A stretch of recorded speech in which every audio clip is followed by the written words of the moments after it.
Gynae की माँ है ना।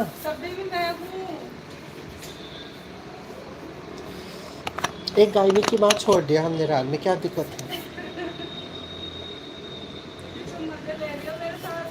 हम्म। ये वाली अच्छा। ऐसा कुछ नहीं है पर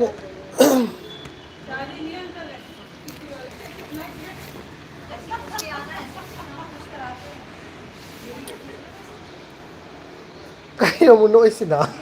हाँ। क्या सजा? ब्लड लाए तो ब्लड ब्लड से उन्हें चारों भैया ना कोई सास तो ना।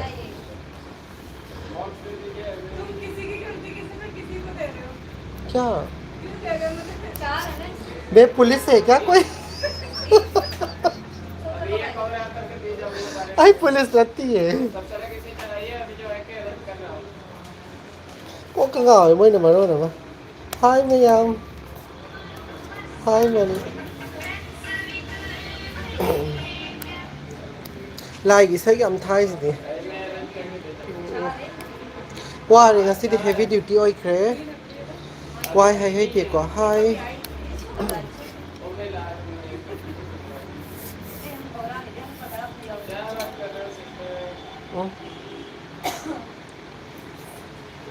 अनु तो काय चक्र के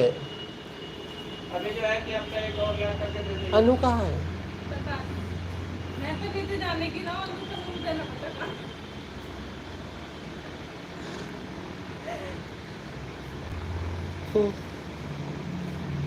ngasi kano tawwe akhoi hai khange ma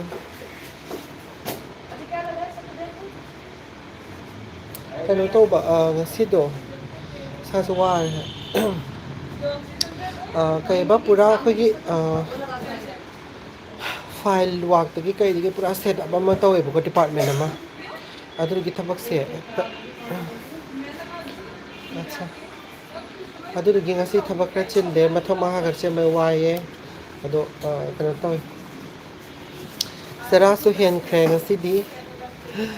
ꯆꯥꯛ ꯆꯥꯕ ꯃꯇꯝ ꯍꯦꯟꯗꯣꯛꯑꯕꯀꯣ ꯑꯗꯨꯒꯤ ꯆꯔꯥ ꯍꯦꯜꯂꯦ ꯆꯥꯛ ꯆꯥꯕ ꯃꯇꯝꯗꯤ ꯐꯪꯉꯦꯕꯀꯣ ꯄꯨꯡ 5ꯗ ꯐ꯭ꯔꯤ ꯑꯣꯏꯕꯀꯣ ꯑꯗꯨꯒ ꯄꯨꯡ 5ꯗ ꯆꯥꯛ ꯆꯥꯔꯨꯔ ꯀꯩꯗꯧꯗꯣꯏꯅꯣꯅ ꯆꯔꯥ ꯍꯦꯟꯗꯣꯛꯑꯦ ꯆꯥꯛ ꯆꯥꯗꯔꯦ ꯍꯣꯔꯦꯟ ꯌꯨꯝ ꯌꯧꯔꯒ ꯆꯥꯔꯒꯦ ꯃꯣꯖ ꯑꯧ ꯃꯅꯤꯄꯨꯔꯗ ꯂꯥꯛꯇꯣꯏꯅꯦ ꯑꯩ ꯃꯅꯤꯄꯨꯔꯗ ꯂꯥꯛꯄꯒꯤ ꯀꯨꯏꯗꯔꯦ ꯉꯔꯥꯡ ꯕꯖꯥꯔ ꯆꯠꯂꯨꯔꯦ ꯄꯣꯠ ꯆꯩ ꯀꯩꯀꯥ ꯂꯩꯊꯣꯛꯄ ꯍꯧꯔꯕꯅꯤ ꯃꯅꯤꯄꯨꯔꯗ ꯂꯥꯛꯄꯒꯤ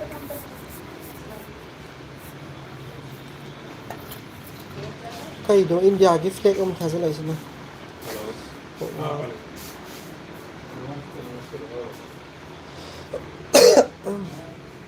ꯈꯅꯥꯎꯁꯨ ꯅꯥꯏ ꯑꯗꯣ ꯆꯥꯛꯁꯦ ꯌꯥꯝ ꯂꯥꯝꯕꯒꯤ ꯀꯩꯅꯣꯝꯃ ꯂꯩꯗꯥꯏꯅꯦ ꯑꯗꯨ ꯇꯧꯔꯗꯤ ꯏꯁꯤꯡ ꯊꯛꯆꯜꯂꯦ ꯉꯁꯤꯗꯤ ꯕꯟꯁꯨ ꯄꯣꯔꯛꯇ꯭ꯔꯦ ꯑꯩ ꯉꯁꯤ ꯗꯨꯀꯥꯟ ꯆꯪꯕ ꯐꯔꯛ ꯇꯥꯔꯕꯀꯣ ꯄꯨꯡ ꯑꯃꯒꯤ ꯗ꯭ꯌꯨꯇꯤꯅꯦꯕꯀꯣ ꯑꯗ ꯑꯩ ꯉꯁꯤ ꯄꯨꯡ 1:30ꯗ ꯌꯧꯔꯛꯑꯦ ꯑꯗꯣ ꯄꯨꯡ 1:30ꯗ ꯌꯧꯔꯛꯑꯒ ꯄꯩꯁꯥꯕꯨꯗꯤ ꯀꯛꯑꯝꯃꯅꯤꯀꯣ ꯃꯤꯅꯤꯠ 35 ꯍꯦꯜꯂꯕꯅꯤꯅ ꯀꯛꯆꯔꯁꯅꯨ ꯑꯗꯣ ꯗꯨꯀꯥꯟ ꯆꯪꯕꯁꯨ ꯅꯪꯗ꯭ꯔꯦ ꯍꯥꯏ ꯕꯔꯨꯟ ꯕꯔꯨꯟ ꯆꯥꯛ ꯆꯥꯔꯕꯣ ꯑꯗꯨꯅꯤꯅ ꯑꯗꯨꯒ ꯉꯔꯥꯡꯁꯤꯅ ꯀꯩꯅꯣ ꯀꯣꯛ ꯉꯥꯎꯋꯤ ꯀꯩꯅꯣ ꯕꯖꯥꯔ ꯑꯩꯅꯁꯨ ꯊꯣꯛꯎꯗ꯭ꯔꯦꯗꯅꯀꯣ ꯃꯄꯥꯟ ꯉꯔꯥꯡ ꯆꯠꯂꯨꯕꯁꯤꯗ ꯕꯖꯥꯔꯗꯁꯨ ꯃꯤ ꯌꯥꯝ ꯆꯤꯟꯕ ꯀꯣꯛꯀ ꯉꯥꯎꯋꯦ ꯉꯁꯤꯁꯦ ꯑꯁꯦꯡꯕꯅꯤ ꯅꯥꯅꯤ ꯀꯣꯏ ꯑꯗꯨꯅꯤ ꯑꯗꯨꯒ ꯀꯩꯅꯣ ꯇꯧꯔꯕꯀꯣ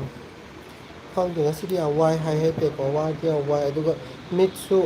ꯁꯤ ꯂꯣꯏ ꯀꯩꯅꯣ ꯇꯧꯔꯤꯁꯦ ꯀꯩꯒꯤꯅꯣ ꯍꯥꯏꯕꯗ ꯏꯕ ꯑꯃꯁꯨ ꯃꯌꯥꯝ ꯌꯥꯎꯋꯤꯗꯅꯀꯣ ꯍꯥꯏꯕꯗꯤ ꯃꯣꯏꯒꯤ ꯇꯦꯛ ꯅꯞꯄ ꯈꯣꯠꯄ ꯃꯌꯥꯝ ꯑꯃ ꯁꯦꯝꯕꯀꯣ ꯑꯩꯈꯣꯏꯒꯤ ꯃꯦꯗꯤꯁꯤꯟ ꯇ꯭ꯔꯣꯂꯤ ꯀ꯭ꯔꯥꯁ ꯀꯥꯔꯠ ꯑꯗꯨꯒꯨꯝꯕ ꯃꯌꯥꯝ ꯑꯃ ꯂꯩꯗꯅ ꯏꯟꯖꯦꯛꯁꯟꯒꯨꯝꯕ ꯊꯝꯕ ꯃꯌꯥꯝꯗꯣ ꯑꯗꯨꯒꯤ ꯂꯦꯕꯦꯂꯤꯡ ꯇꯧꯕ ꯈꯣꯠꯄ ꯃꯌꯥꯝꯗꯣ ꯑꯗꯨꯒꯤ ꯀꯛꯄ ꯈꯣꯠꯄ ꯇꯥꯏꯞ ꯇꯧꯕ ꯃꯌꯥꯝ ꯑꯃ ꯇꯧꯔꯨꯕꯒꯤ ꯏꯁꯥꯁꯦ ꯀꯩꯅꯣ ꯇꯧꯕꯗꯣ ꯑꯗꯨ ꯇꯧꯕꯒꯤ ꯀꯩꯕ ꯋꯥꯏꯌꯦ ꯉꯁꯤ ꯃꯤꯠꯁꯨ ꯋꯥꯏꯑꯦꯕꯀꯣ ꯃꯤꯠ ꯅꯥꯏ ꯍꯥꯏꯗꯣꯏꯔꯥ ꯃꯤꯠ ꯋꯥꯏ ꯍꯥꯏꯗꯣꯏꯔꯥ ꯈꯪꯗꯦ ꯃꯤꯠꯁꯨ ꯋꯥꯔꯦ ꯍꯛꯆꯥꯡꯁꯨ ꯋꯥꯔꯦ ꯂꯣꯏꯅ ꯋꯥꯔꯦ ꯉꯁꯤꯗꯤ ꯇꯜꯂꯦ ꯉꯁꯤ ꯌꯨꯝ ꯆꯠꯂꯒ ꯀꯩꯅꯣ ꯊꯣꯡꯉꯨꯗꯣꯏꯁꯦ ꯅꯔꯁ ꯗꯤꯗꯤꯒ ꯍꯥꯏꯁꯤꯗꯤ नर्स दीदी मर गई ꯉꯁꯤꯗꯤ ꯌꯥꯝ ꯋꯥꯏ ꯌꯨꯝ ꯆꯠꯂꯒ ꯆꯥꯛ ꯀꯞꯇ ꯊꯣꯡꯉꯔꯣꯏ ꯀꯩꯅꯣ ꯃꯦꯒꯤꯔ ꯀꯩꯅꯣꯝ ꯆꯥꯔꯨꯔꯒ ꯑꯩ ꯉꯝꯃꯔꯣꯏ ꯁꯤꯗ ꯑꯩ ꯁꯤꯔꯅꯤ ꯂꯥꯏ ꯂꯥꯛꯑ ꯍꯥꯏꯔꯁꯨ ꯑꯩ ꯆꯥꯛ ꯊꯣꯡꯕ ꯉꯝꯃꯣꯏ ꯑꯁ ꯌꯥꯝ ꯋꯥꯃꯟꯈ꯭ꯔꯦ ꯑꯗꯨꯒ ꯍꯌꯦꯡꯁꯦ ꯑꯩ ꯃꯣꯔꯅꯤꯡ ꯗ꯭ꯌꯨꯇꯤ ꯄꯥꯝꯕꯅꯦꯕꯀꯣ आपने बताया नहीं इंट्रामस्कुलर कैसे लगाते हैं आपको लगा के बताऊंगी नहीं लगाऊंगा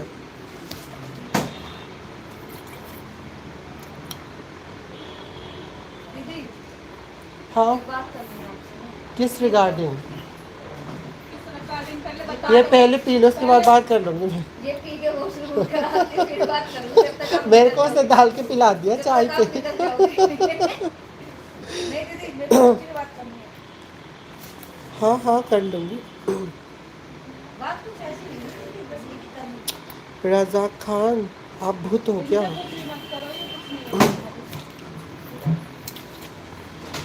हाँ कनालों तो साथ खों साना मणिपुर की पोथरा सारे हाउ बरंगा अनीदा लगवा लो और बता दो है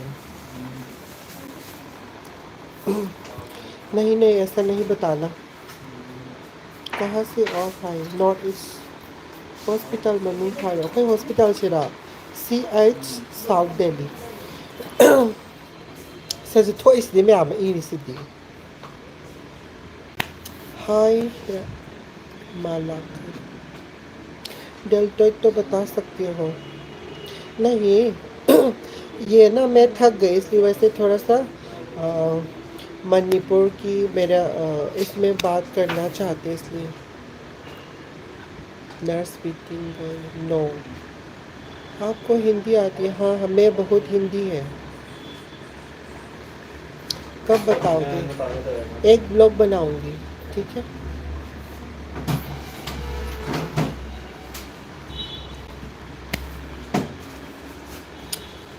मेरा message ignore lamta kilaw sa subject case sa sibugi ng mapanbaso lag na nito nagsikoy sumatigi mesesi kay haido ni am nung si Manipur yam singsil le sige wahay se ado ay lak to ra ni kano dadi kay ba sa jibugi se raw ba yaw ba lak to ra ni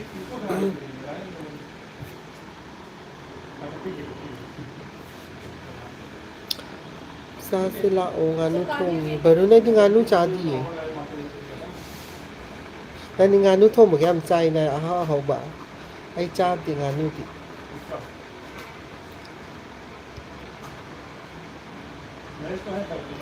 as ko ngao he oi ba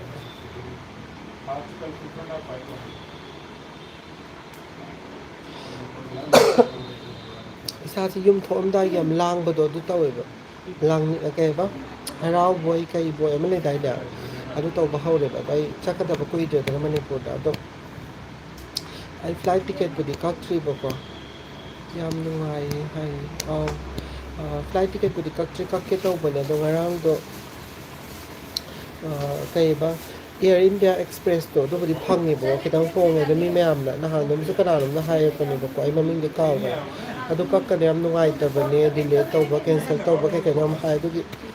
ai Indigo ko ba Air India ko mangai ba da karam kan da kakka na phang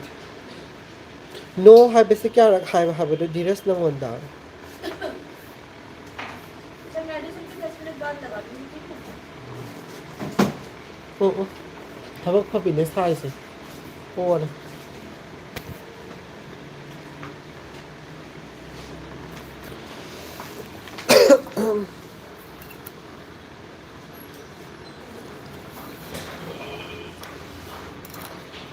Sachin 1 साल पहले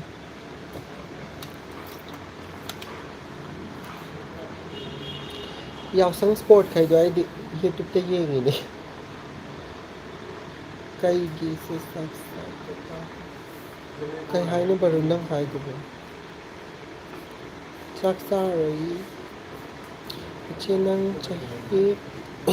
चाही क्या no ये आगे सही क्या सूरग है जगह सीधे ले बस क्या सूरग है कौन लगाया था स्टाफ ने beating girl not sleeping on bed okay आप हॉस्पिटल में लगा लो Sachin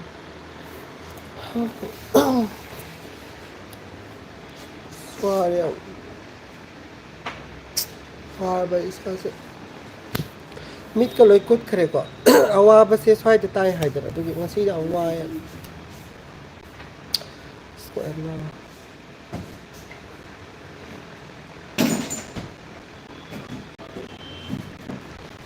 ai ngata thong gi मैं दो मिनट बैठूंगी यहाँ पे थक गई वहाँ ये इतना लंबा नहीं बैठना यहीं बैठ जाओ आराम से ये वाला नहीं चलो तो बनाइए आज बुक करके जाना है घर में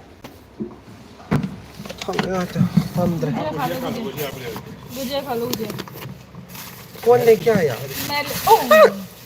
तू पसीना नहीं तो बा तो आप लेके आए हो हाँ हाथ की बनाई मनाने के लिए अच्छा मैं कोई पुलिस है क्या ये तो बीमार है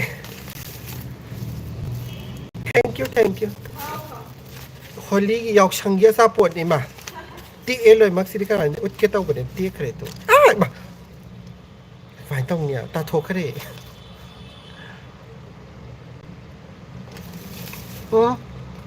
ai nga nu do pori rims malak lai da haina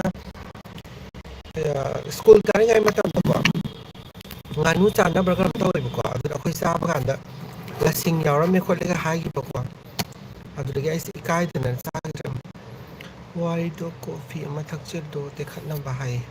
sumati ai coffee pam di adu ga thak ta ban cha thake ta ban cha di phangam de coffee ta ngai me adu ga ina haroi lai yum chalaga kano semaga thaurage khoi champra thakpado adu thaurage lenya no maka tang cha ga maka amara skari no het oi ta ga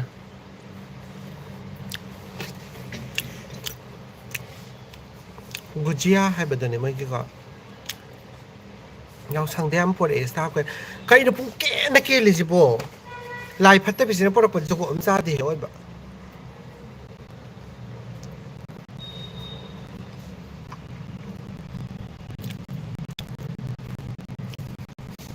nganu sa ba se daw ya da bane hai aw du mai nan hai nei nganu se mahidiam hawe hai nei ko me am गिर गए क्या करूं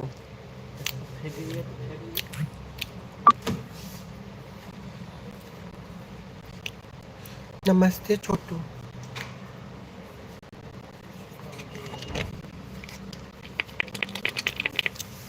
गिर गया इधर मैंने एक खा लिया एक इधर गिर गया एक रखा है खा लेना आपके किस्मत एक साथ इसलिए गिर गए किस्मत की वाला ती सोइदना तागिबनी नोने किस्मत अना ताइनबगी आछ लाइते किस्मत खानदी काइनो किस्मत के ऊपर होता वही होता है आइना सोइदना तागिबनी किस्मत त ताइना गनो तो की वादो लाइते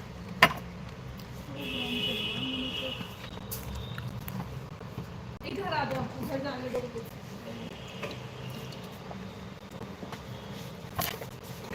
बरखा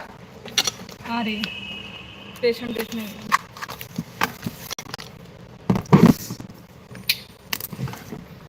thank you Nazim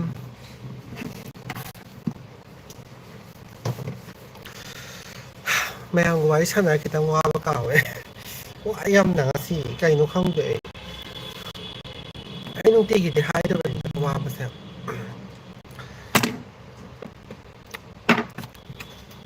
satpa ngamdre aduga kai ba aina habado yum tholakpagi do dei blog oina semjar aroige habadi mi ko agi sum comment habirakpada blog oina sembiro o manipur thokpagi airport tagi agi travel to bokapa mayam do doi blog oina semjar aroge sum mayam khangna ba ko live oina ngatang manipur airport tadi thaba phangaroi habadi manipur tadi arrival tagi di kaisu koina laitaba yum chatna badina ko departure to train ai da adigi makham tadi matam phangi da ko adu matam maktang live to jara airport delhi airport te ko adu lai khangna ba adu katang blog oina de semjar aroge kai hinjang chabirage mayam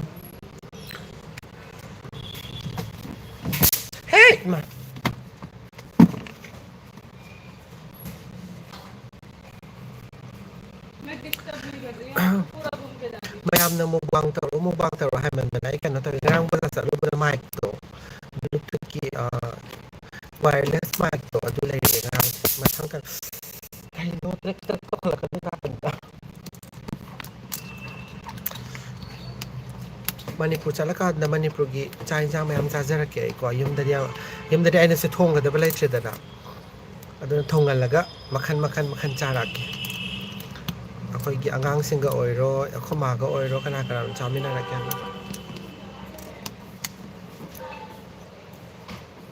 हाँ जी ये billing करा दी है उसके लड़की की injection लगवाना है billing करानी है आपको मैम आपको रिसेप्शन में नीचे से वो मैंने करा लिया लगा देना हो गया रूम में कहाँ पे मैंने लगा देना ओके जाओ मैं आ रही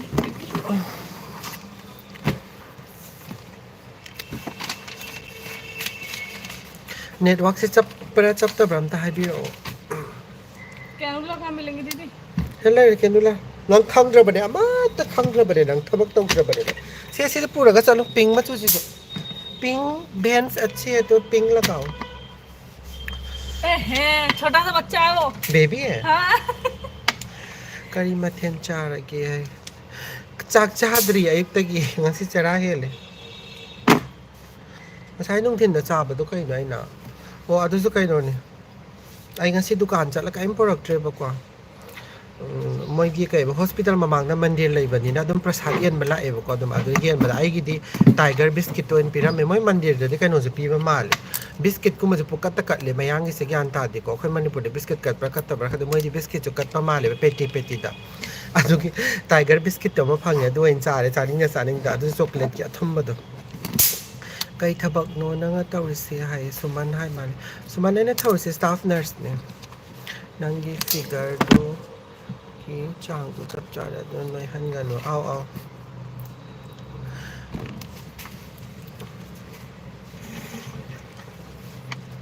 ये बोल के तो चलो अदुरी Vadre वाये ai ngasi ya waye संगो ये बताया तो है कॉटन देना एक बारी कदाई ने वना न थंजल बको का है कॉटन यारी नीचे देखो तो ध्यान से ai अब si आज da तो mai मैं ta ढूंढते ही रह जाने kai de lai bano hai delhi da cotton है नु रुई है यो हबे न चोय रोई मेरी बात सुनो ये अभी नहीं लाइव चल रहा है ना हाँ मार 20 सर यहाँ से राइट ले लीजिए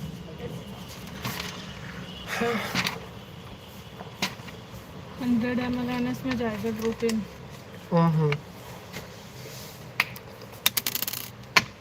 चे नंग सौमबुंग खान बरोय औ सौमबुंग खान याम तंग लामे हबदी को स्कूल नर्सिंग तमिंगाय दा खोगी कम्युनिटी चटपा द म चटले बको अदु चटपदा सौमबुंग फारगा चटले दो सौमबुंग की पीएससी दो अदा सु ड्यूटी तवे खोय याम तौबदि नते दा हप्ता अनि गुम्बदी ड्यूटी तौर म माले सौमबुंग की PSC दको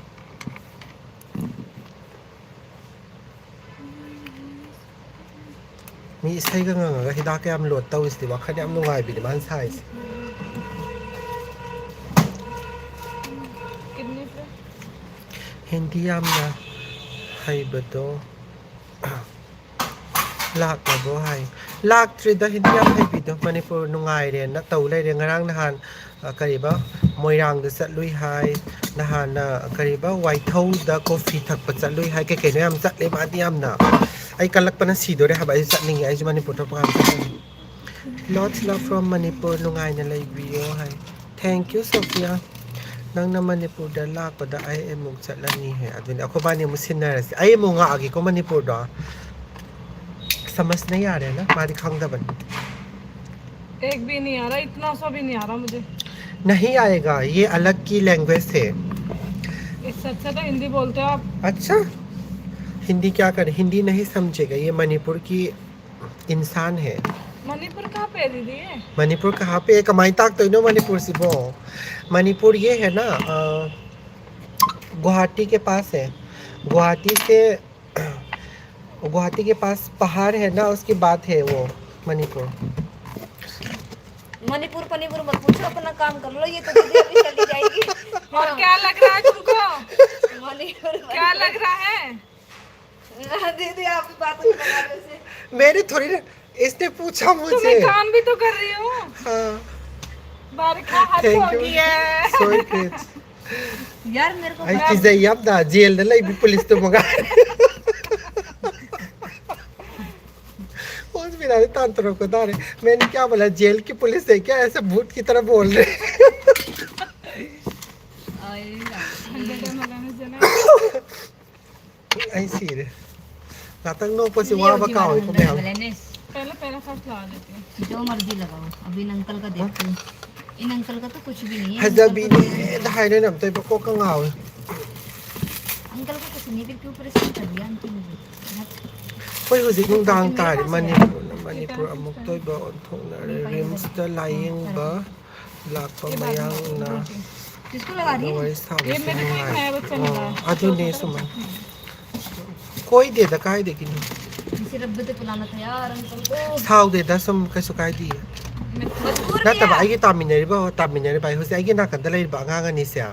amana akhoi gi kai no ne ba kai hai dum seng na dum ha ba da dum kai be ke ba khopa ga dum pam za bi aduga dum lai dra khara khacha lang ja bi de se ga sa ga tai ju dra tadi gi khang de tai de khare se ga saksa le se adugo ma ne ma se aduga amma sin na ne nu pa gi ta te le zai ba ko ma se ke su kai ta ke ti ko li pa ma mo kai de ba ma sister sin na ko I set का aduga ne sila lai de thoi bi nang thabak am ta taw khang dra ba ne nang ama si isam cham ja bi ne aduni da thank you ma thoi bi na te ma le ga mi nang satri ba yes yes ka hai no hai ga da ba yes hai di chat le hai ga da ba ला दे कुछ दे रही है no Yes. आज में दुकान नहीं की जे मम्मा सा थो से क्या मामा बंद याव दर अमा पी के अनि साबे आते बंद हो रही है ना खाली बंद जैम बंद दे रही है बंद नहीं बंद है कहाँ है बंद नहीं है बंद आज बंद हो गया बंद पोर रखे से बंद सादा बस थोड़ी नु आई थी हे खत कर दो वो कुछ नहीं जाएगा मैंने तुम्हें लूज तो खरा पिथो मसिन दु दा रखा क्या लाई थी गोवन कई नो आई दो थबक चलो गया है अमुक हेंगा से होय होय होय या फसन चलो इसको डिस्कार्ड करना अनौबा भैया, ngak भैया, taro hai natte ariba ngak tani amadi kha anauba staff ni siam khatle da singang anauba si masak su phazai khat su khar do pakti paksai yaw da mana khat palang bas doksana bas yam hai engon da thank you ju hi acharya spong yam ying si dang la in time thabak tau bi ro rang ba in time da thabak tau bi de man size masak yang ge haira aula akan da ulak ke hai pe ta ulak ke patient manak ta sakhi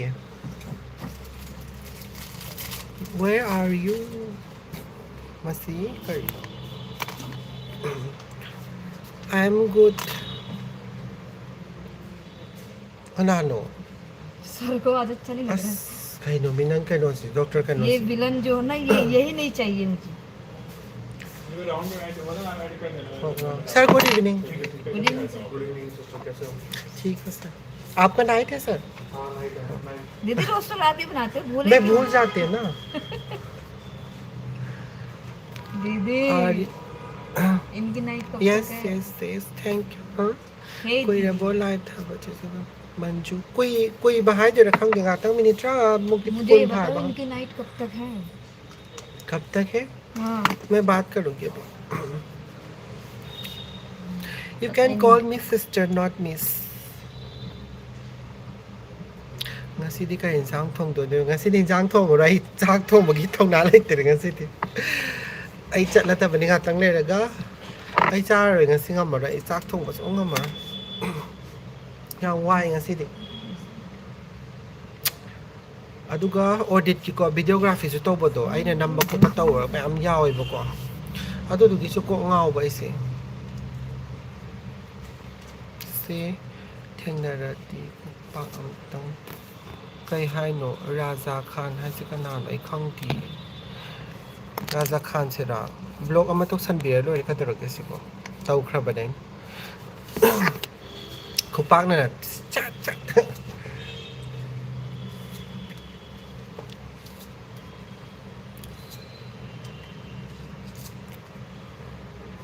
Cheraw ba sa date 14 ni ko ma'am. Cheraw ba 14 or gani cheraw ba nang ngani. Hanang tiam nungai cheraw ba okay ba. Sak phazana yim family ga chamina ni khamada harao yam. Kui de mamang chai cheraw ba yaw ga phangde. Ado hanak chai di yaw ni. Hi. Tung kya tar ge ngone thoi bi. Minute ra le live lesson char ge ma'am. 209 में जो मिल जाए ना उनको 2 tablet रखो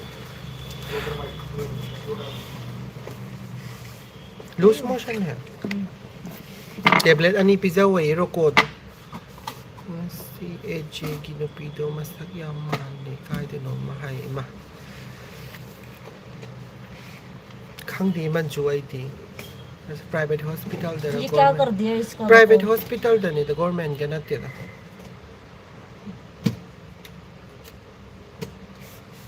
क्या है ये nebulise Durand body को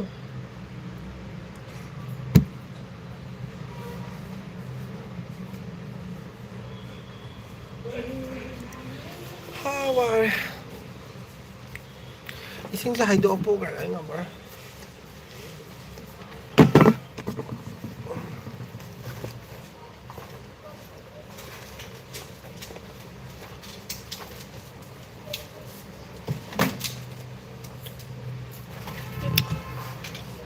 Main curry kau ke hai ke main rice. Lai ni pisila ay ulak ke ko ngang se. Somla ka dalak san do ulak. लगा दिया अच्छा कैमरा तो मैं बहुत जल्दी लाती हूँ गुड गर्ल है भी कैसे बट कल नहीं बैड गर्ल हो रही हूँ हाँ बेड है भी नहीं गुड है भी अंगाव भी सुनाई नहीं दिया उसके एफएफपी आएंगे ना तो चारों लगाने है ना गुड है भी मास आगे एक रात को आएगा है ना पूरा बा मैं यहाँ मैंने दोस्तों मैं कुछ बता दिया आपको ना हाँ। ये दिया था चाय में पूर्वती माता जी हुई नॉर्मल सीरीज का मॉर्निंग प्लान उनका पीएफटी करना है क्योंकि होल्ड पे तो उन्होंने बहुत 2 दिन बात करेंगे सुनो बरखा को बोल देना मेरे को फोन में बात कर ले जो बात है मैं जा रही हूँ बैठ जाओ अभी क्या करना घर नहीं जाना नीचे जा रहे हैं नीचे थोड़ी देर बात करेंगे ऊपर ही बुला लो नीचे वालों को नहीं मैं नीचे बात कर आप मत जाओ और फाइल दिखाओ वैसे डॉक्टर भी सुबह सुबह नेपर ग्रुप में डाला हुआ है इनका आप डाल दे सकते हैं जो आगे देख लें okay check thank you so much TV का उसको करा लेना मैं लिखा भी है फाइल में ओ फ्लॉक्स लास्ट में लगाऊंगी देखिए पूरा बा लास्ट में दूंगी slow Kaya hay no kay lam da gino, kay lam da lay no Delhi da. Kari no angry Batman bigyan tharay sa bigay aap hai.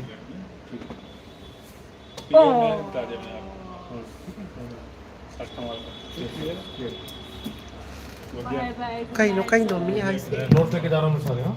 Hi good आपसे evening. भी कुछ खाना होगा इसलिए कराए कितने पेशेंट है 6 पेशेंट है 6 ने 5 होगा ना एक और आ गया. वो बच्चे अच्छा वो हाँ वो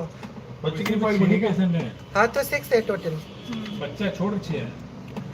एक फाइल उनके पास होगी हाँ से अभी मुझे याद आ गया. कितनी है आपके अंकल पास जी आ गए ना. 6 ऑक्सीजन है पेशेंट. 6 है और आपका हैंड ओवर के नोट देना मुझे फोटो लेना Nangi video da da.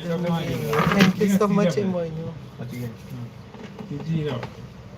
6 तो पता है. PSIR है पीजी रखो सिर्फ फार्मेसी नहीं बोल पीएन ऐड करना सर ने बोला ठीक है फिर नार हो ऐड करना ये सिर्फ हाँ तो नीचे क्यों लिखा है 214 पे नहीं यहाँ सर ने खुद लिखा है ओके ठीक है ये सारा आगे क्या लिखा कोई जी का याद था बाहोगे आइए नाइट से आया नाइट आइए लाइव से नुमिदांग को पुंग 8:15 दगी होरगा 9 o'clock फाउ सी मनु फोन जे थुगाई बिरन को थोई बी अमगा लाइबा ngam जरो जा रही हूँ सब तैयार कर ले.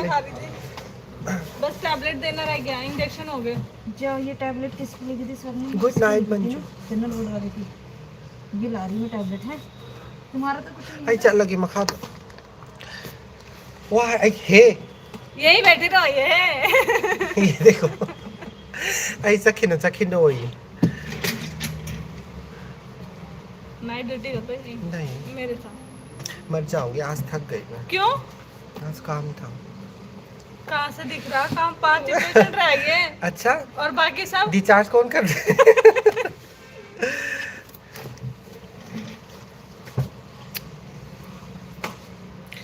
yum चलगा तब तक सलाम नोरे कनी खमरे हम तल या वाना कनो तौरगा हुजिपुदी याम कांगे बको मणिपुर थोड़ी त नोय खले बा चाबदा तुम चा सन बदो को गुड नाइट रोलेक्स कई लमदा गी ओइदोइनो हाय रिम्स हॉस्पिटल मनाक्तगिन नंग खंगदोरिबर पारिसिबो मणिपुर पता है आपको माने ये हो तो मैं गल ऐसा ऐसा देखो तो समझ नहीं आएगा ये मणिपुर है तो सही से भेजो नुंसी बने आंग से यार ये बैग क्यों टांग रखा है? किसका ये? नुंसीड्रा अमदो करीलम दगिनो है अमदो हाई से डिजिटाइ लाइन पिसेरा थैंक यू पोला कहीं है दोनों ये मणिपुर के आपको समझ नहीं आएंगे तो देख तो लूं मैं। हाँ हाँ देखो देखो देखो वो मारेंगे इसे ये उसे मणिपुर तक चले जाएंगे ये मेमोरी हम मर गया ना अना हाइब एग्जांपल से बताओ मैं कोई जो सी रसूल ले हो दोनी हाई दिने भाई ना हाई से ये यूट्यूब ले बा हाई बसे तो हाई के बा फोन में है तो गलती से डिलीट हो सकते हैं गलती से कुछ फ़ोन चोरी हो सकते हैं पर YouTube में है तो मेमोरी है हम मर जाएंगे तो देख सकते हैं ओके थैंक यू 2500 रुपए का हाय दिया मैंने। 2500 ठीक है इसमें अपलोड कोई हॉस्पिटल में हम तांजा बने को गाँव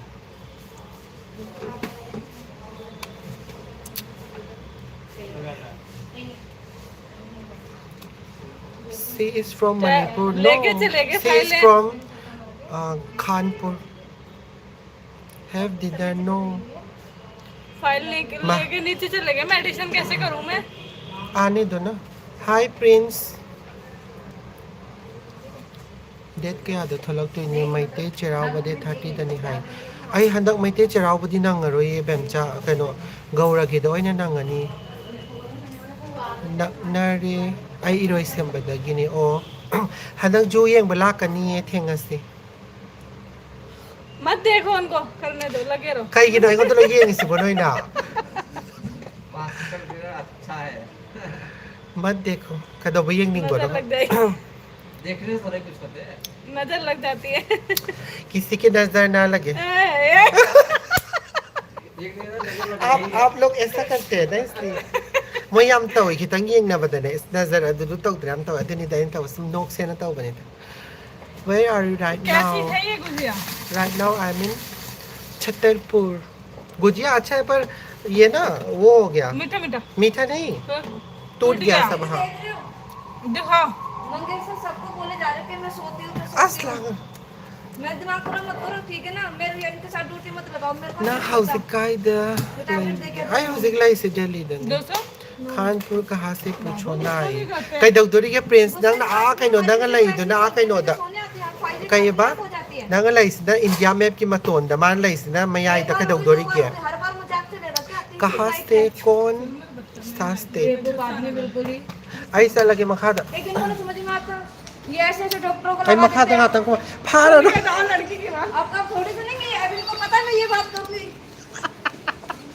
आई के आई ले ओ हाब फमुंग पर ओ हाब रहा है मैं जा रही हूँ मैं सुन मैं बात करूँगी बता दूँ ऐसा लगे ना कि अधिक वातावरण मत बाय बाय कई भी समझो फोड़ रही बो सम बाय पे याद है ना खुद तो कई पाए भी तो सम बाय रखन नो हे मैं मखा तो यम नुंगाई मैं गंगा लो हे ऐसा लगे याव संग का माइन तो क्या है याव संग दी ड्यूटी दा तुम लोशन करे याव संग याव दरे हॉस्पिटल दा खराब बुद्धि अबे गदी तई नहीं बको I am giving you 2 cup tea thank you so much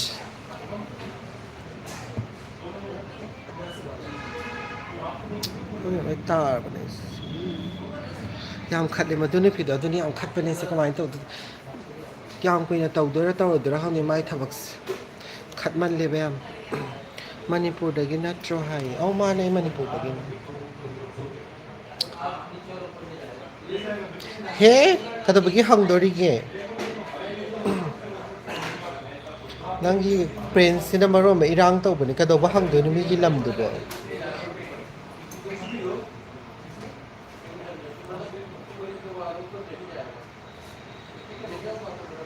I'm from Northeast. Are you understand what I'm saying? Yes, yes. Hi, Amar. Nangonda yalagido new staff lo. Nattida auntie na ingon yalaido. Ma, muniri sidu mga na nakuk narudo itum maga.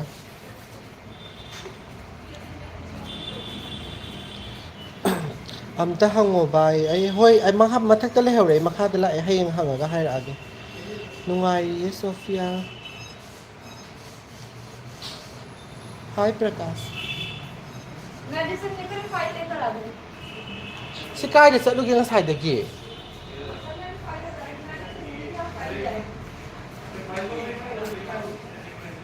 No, no. No thanks, brother. तो आप over नहीं लेते क्या sir Kayo wata no ni he.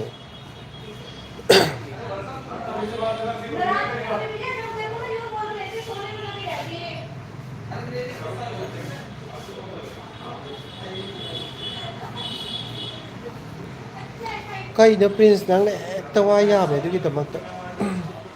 Good night, Chehe.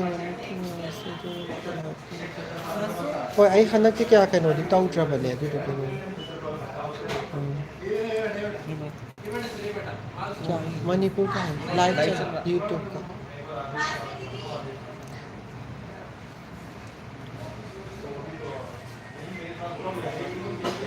हाँ minimum kata nga eh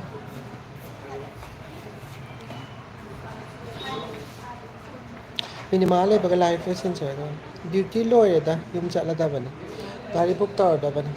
kitang jam oy ba ko hospital mamangda adu oy ba gitaw ban mano sa blog ang tataw ko MC yung sang hi Raj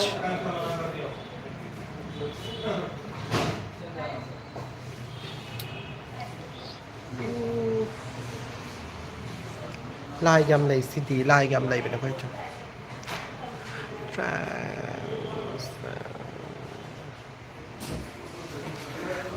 ko hospital je hana khabar yaw bane rating wang bagi ko kada dinu yaw bade ulak ke ko hospital se kada dinu yaw bade bo shigis ra ko hospital rating daily gi khangat padana kya su bade no ko yaw bade kada yaw khre kaw thok na hang gitu ka chakra khabar da hapane ba ko gi adu de gi khabar se oi chaw no print out thelin he ba aiจะkaw thok ka da de yaw khre ba khang di chelai to yellow color na chinga ga lai to hospital max hospital ge kan kan la dre ba ko hospital yaws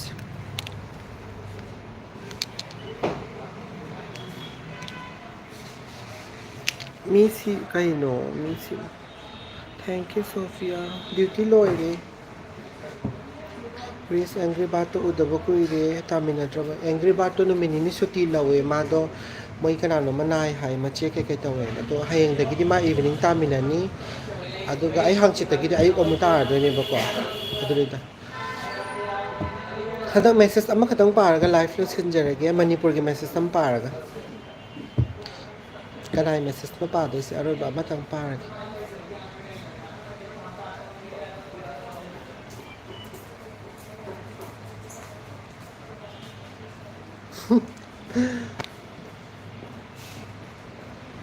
Ma Tahino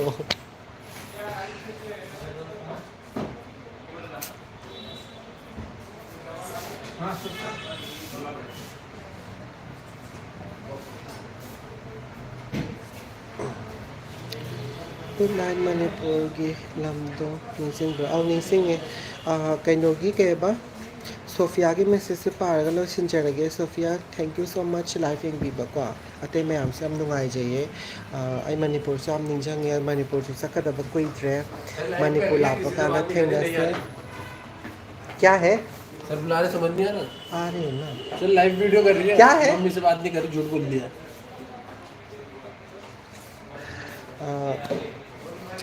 mayam na di ekta ba afawa oy minarase yaifare mayam bye bye good night